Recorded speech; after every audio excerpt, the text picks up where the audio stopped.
Bonjour chers curieux de l'histoire et bienvenue dans cette nouvelle vidéo. On se retrouve de nouveau à Bruxelles dans ce musée royal de l'armée où il y a 2 ans je vous avais déjà raconté l'histoire des chars belges de la Seconde Guerre mondiale.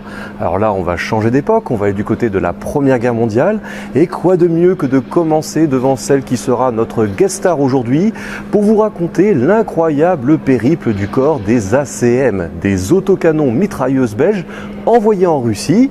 Une histoire de 400 bonhommes assez méconnue même en Belgique et qui pourtant a fait l'objet d'un long métrage en 2015, Cafard, et qui va nous amener des plaines de l'Isère à la Russie en passant par la Chine et les États-Unis. Bref, un véritable tour du monde en pleine guerre et en pleine révolution. Allez, c'est parti.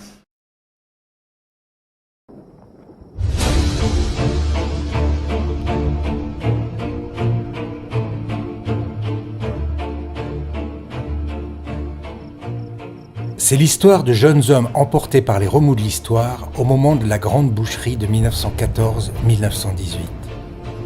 Acteurs et témoins d'événements considérables, ils furent transportés au gré de l'action et de l'inaction dans une tourmente qu'ils n'auraient jamais pu imaginer.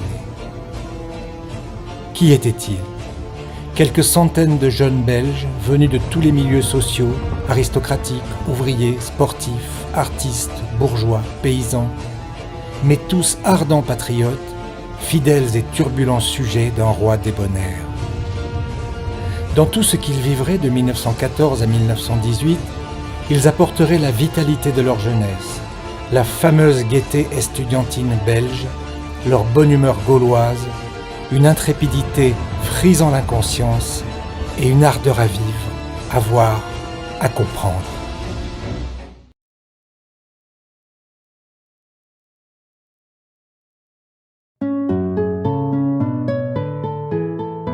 J'ai publié des poèmes, des nouvelles, des chroniques, des romans. Mais mon meilleur récit, je ne l'ai pas créé. Je l'ai vécu. Parti vers l'inconnu à 18 ans, j'ai rencontré la peur, l'ennui, la mort, mais aussi l'aventure, la découverte et la fraternité. Et après 3 ans de Russie noire et blanche, j'ai fait le tour du monde à bord de trains et de navires russes, chinois, américains, français. Oui, j'avoue que j'ai passé là 1005 jours d'exaltation et de bonheur, à travers pourtant une des plus grandes tragédies de l'histoire, la Première Guerre mondiale.